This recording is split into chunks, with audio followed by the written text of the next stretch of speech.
Bonjour et bienvenue dans l'étape 1 du module 6, le pouvoir de l'accueil et du laisser agir. Donc, dans cette première vidéo, je vais vous présenter les différents outils de votre système. Pourquoi?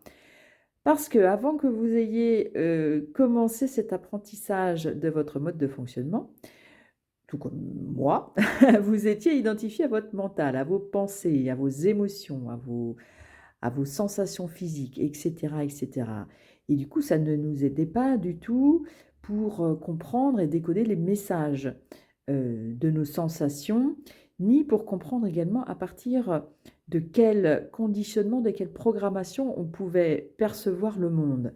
La finalité de tout ça, vous l'avez bien compris une fois de plus, hein, c'est d'être en harmonie, en équilibre, et pour ce faire, il faut volontairement et consciemment être positionné dans notre nature profonde, dans notre espace de sécurité intérieure, aligné avec notre esprit, aligné avec notre cœur, aligné avec notre corps. Donc tout ça demande dans un premier temps à ce qu'on repère à partir de quels outils nous fonctionnons. Alors, je vais essayer de vous faire un petit schéma. Je me suis dit que c'était la manière la plus simple encore de vous représenter ce que moi, je perçois.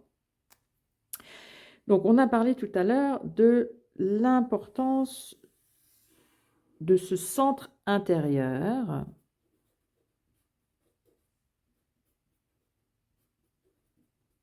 Dans les autres étapes de ce module d'apprentissage, on a appris comment aller rencontrer ce centre intérieur de sécurité, comment s'y positionner. C'est là que vous pouvez avoir contact avec votre nature profonde. Évidemment, plus vous allez pratiquer, plus vous allez être en contact direct et spontané avec cette nature profonde. L'idée, c'est vraiment de retrouver la spontanéité de l'enfant qui est en contact direct avec sa nature profonde, qui n'est pas freiné par le mental ou par des injonctions ou par un quelconque conditionnement. Bien évidemment, ça m'arrivait très vite. Nous, l'idée, c'est qu'on aille s'y reconnecter.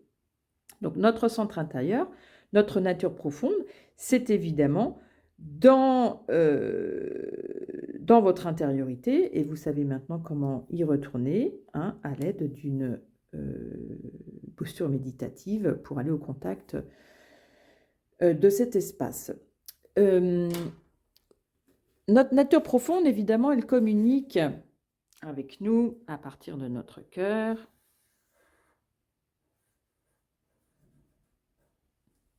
Elle communique avec nous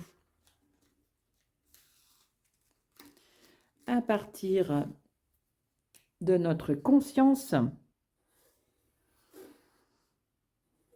qu'on peut appeler également esprit. Nous sommes une conscience, nous sommes un esprit dans un corps qui fait une expérience dans l'instant présent. Ce centre, cette nature profonde, notre conscience, elle va nous envoyer des idées.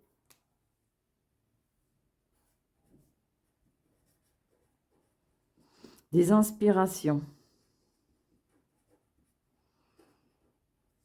On peut également parler d'intuition. C'est le sens à travers lequel nous recevons nos messages, les messages de notre nature profonde. Et bien évidemment, notre nature profonde, elle communique avec nous à partir également de notre corps. Alors le corps, je vais faire comme une forme un petit peu évasée, vous allez comprendre pourquoi. Dans le corps, évidemment, vous avez tous les organes, y compris la peau. D'un autre côté, nous avons notre personnage. Nous avons notre personnalité. Tout ça, ce n'est pas inné. Ça a été construit en fonction de notre éducation, de nos expériences. C'est ce qui nous a permis d'obtenir du soutien, de la protection, de la valorisation, de la reconnaissance, ce qui nous a permis de nous protéger également de certaines blessures. Voilà, une fois de plus, il est important d'en prendre conscience, d'utiliser notre discernement pour savoir quelle est cette personnalité, quel est ce personnage qu'on est en train de jouer, pour savoir si ça nous convient ou pas, hein, parce que tout est modifiable. Notre personnalité, notre personnage, eh bien, il s'exprime à partir ou avec le mental, qui peut se mettre à tourner en boucle, hein, donc c'est pour ça que c'est important d'identifier quand on est dans le mental. Et ce mental, il va nous envoyer, non pas des idées, mais des pensées. Et il y a une différence entre les idées et les pensées. Les idées, elles partent du centre intérieur de notre nature profonde, et donc ça va nous donner une impression d'arriver jusqu'à nous à partir de notre corps, et ça nous donne une sensation d'évidence, de légèreté, et voire même d'ouverture dans notre corps. On ressent quelque chose de lumineux, de gracieux, de léger, d'évident. Une pensée, c'est pas du tout pareil, ça va plutôt se situer au niveau du crâne, et une pensée, eh bien, on sent qu'elle est issue d'un calcul, d'un raisonnement de A plus B égale C, hein, c'est-à-dire que c'est pas évident, c'est pas facile pour avoir cette pensée-là. Ou alors ça tourne en boucle, hein, alors qu'une idée, c'est un mot, une phrase, c'est très simple. Une pensée, ça peut tourner en boucle et ça peut nous demander beaucoup de réflexion. D'accord ? Donc, quand vous avez une pensée, c'est pas la même chose qu'une idée. Une pensée, il faut identifier aussi que eh bien, ça ne va pas nécessairement être quelque chose qui va nous convenir ou qui va être bienveillant avec nous. Tout ce qui va venir de notre nature profonde et de notre centre intérieur est bienveillant. Tout ce qui va venir de notre personnalité, de notre personnage, n'est pas forcément bienveillant. Donc c'est là-dessus qu'on va pouvoir agir. Un autre outil qui est au service de notre personnalité, c'est évidemment le cerveau. Alors le cerveau, voilà, communiquer avec le corps également, puisque le cerveau, c'est notre ordinateur central, qui va, lui, générer des programmes, on va appeler ça programmation, en fonction de ce que nous allons vivre et de ce que nous allons construire comme croyance, comme accord avec des choses qu'on peut nous dire ou des choses qu'on peut ressentir. Donc le cerveau, il va créer des programmes, une fois de plus, pour garantir notre sécurité et notre confort. C'est pour ça qu'on va parler aussi de zone de confort. Zone de confort qui n'est pas forcément fonctionnelle, hein, qui n'est pas forcément bienveillante non plus. Donc ça aussi, ça peut se modifier. Donc une fois de plus, importance de bien identifier où est-ce qu'on est. Ok, donc le cerveau, lui, est au service, alors évidemment, de tout notre être, hein, pour garantir notre confort, notre sécurité, mais parfois les programmes du cerveau ne nous conviennent plus parce que, eh bien, évidemment, on a évolué. La vie est évolution. Alors, quoi d'autre? Évidemment, il y a les émotions. Alors, les émotions, elles peuvent être envoyées, on va dire, par le cerveau, elles peuvent être envoyées par le cœur, par notre nature profonde, évidemment. Les émotions, elles ont pour fonction de venir révéler nos besoins, nos aspirations. Les besoins, les aspirations qui nous constituent. Alors ça peut venir de notre nature profonde, mais ça peut venir également des différentes parties de nous. Hein.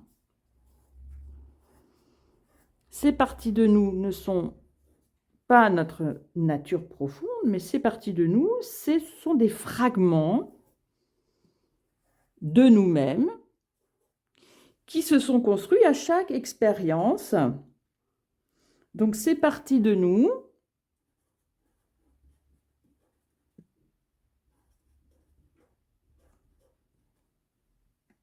sont très nombreuses, elles ne sont pas forcément toutes à notre conscience, il y en a beaucoup qui sont inconscientes, et elles vont chercher à réclamer l'attention de notre conscience Pourquoi? Parce que ce sont comme des êtres vivants, elles ont des besoins ou elles ont des blessures.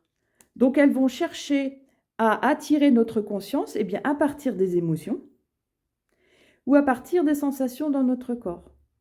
D'accord? Donc, c'est ça qu'on est en train d'apprendre aussi, hein, à décoder à partir de nos ressentis, donc à partir des émotions qui sont dans le corps. Quelle est la partie de nous qui vient réclamer quelque chose qui lui semble vital? OK?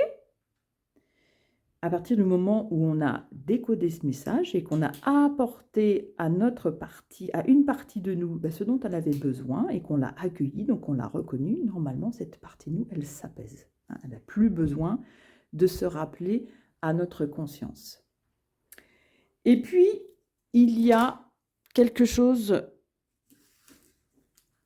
sur laquelle, et bien évidemment, je vous accompagne, c'est de développer la conscience et le discernement, et donc de muscler votre capacité à diriger votre attention là où vous le souhaitez. D'accord? Donc ça demande du discernement. Et ça va venir de votre conscience. Hein? Et grâce à cet outil fabuleux de l'attention que vous allez pouvoir maîtriser, vous allez pouvoir soit observer ce qui se passe dans votre personnalité, soit observer ce qui se passe dans votre mental, dans vos pensées, dans votre cerveau, dans votre corps, dans votre nature profonde, dans votre cœur, etc., etc. Donc ça, c'est votre outil de navigation consciente, grâce auquel ensuite, vous allez retrouver votre pouvoir intérieur et vous allez interagir avec les différents outils qui constituent votre système. Quand vous allez pouvoir utiliser ceci à volonté, justement, tout votre système va s'apaiser parce qu'il va savoir que votre conscience est à nouveau aux manettes et que vous avez retrouvé votre pouvoir intérieur. Voilà, j'espère que le schéma est clair. Je vais le prendre en photo et vous le transmettre.